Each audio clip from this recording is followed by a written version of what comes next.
السلام علیکم ورحمۃ اللہ وبرکاتہ۔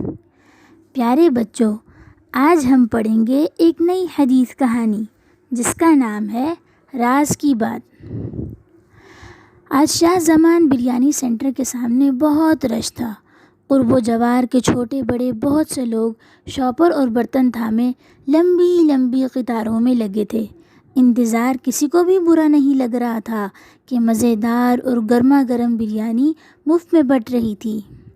اس سب سے بے نیاز اپنے پپڑی زدہ ہونٹوں پر زبان پھیرتے ہوئے امین نے بریانی سینٹر کی بلند عمارت کو ایسے گھورا تھا جیسے نگاہوں ہی نگاہوں میں اس کی بلند قامت کو ماپ رہا ہو۔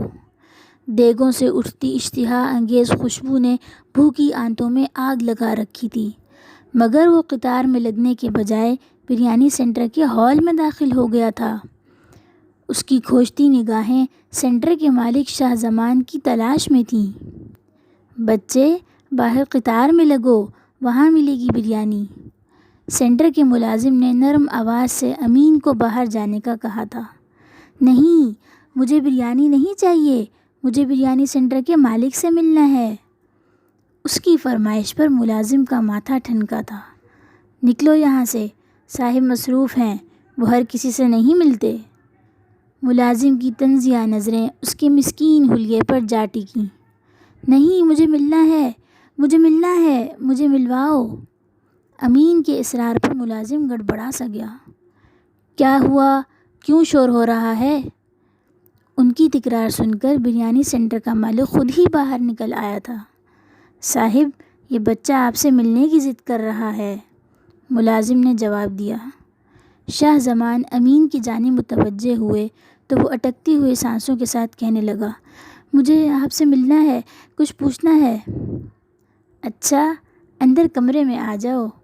انہوں نے نرمی سے اسے اپنے کمرے میں بلا لیا۔ بیٹھو، بریانی چاہیے؟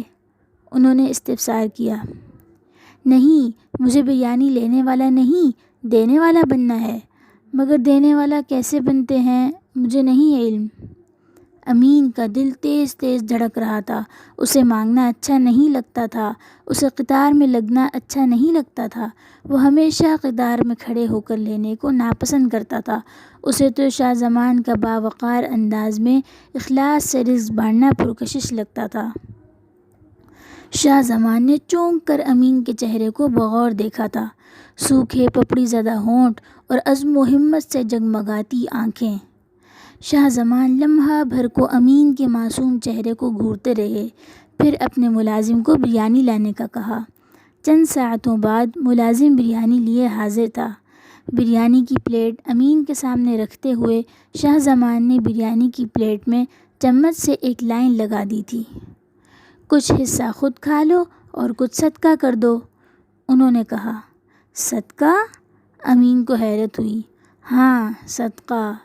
شاہ زمان نے گہری سانس لی اور خلاؤں میں کہیں گھورنے لگے۔ امین کے سوال سے کتاب ماضی کے کئی ورق الٹ گئے تھے۔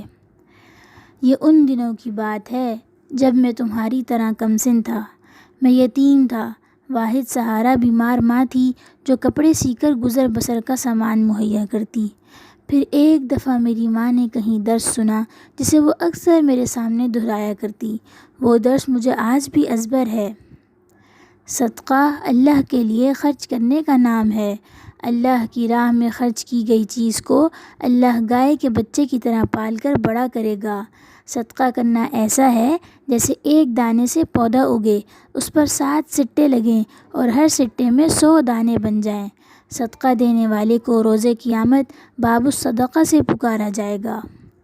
شاہ زمان نے بچپن کا سبق جیسے حرف حرف دہرا دیا تھا۔ پھر میرا اور ماں کا معمول بن گیا، ہمارے پاس اگر ایک روٹی بھی ہوتی تو کچھ ہم کھاتے، کچھ صدقہ کر دیتے۔ اسی صدقے کی برکت سے اللہ تعالیٰ نے ہمیں مانگنے والوں کی قطار سے نکال کر دینے والوں کی قطار میں شامل کر دیا، اور اس رب کریم کے کرم سے ہم باب الصدقہ سے جنت میں داخل ہونے کے خواہاں ہیں۔ امین کی خواہش نے شاہ زمان کے دل کو چھو لیا تھا اور انہوں نے اپنا دل کھول کر اس کے سامنے رکھ دیا تھا۔ بیٹے، صدقہ کرو، صدقہ، جان لو کہ رسول اللہ صلی اللہ علیہ وسلم نے فرمایا تصدقوا، صدقہ کرو۔ شاہ زمان چپ ہوئے تو امین گہرا سانس لیتے ہوئے بریانی کی پلیٹ تھامے اٹھ کھڑا ہوا۔ انہوں نے اسے سوالیہ نظروں سے دیکھا۔ پہلے اس میں سے کچھ صدقہ کروں گا پھر کھاؤں گا۔ وہ مسکرایا تو شاہ زمان بھی اس یقین سے مسکرا دیے کہ جلد ہی اللہ کے فضل سے امین بھی لینے والی قطار سے نکل کر دینے والی مسند پر آ بیٹھے گا انشاءاللہ۔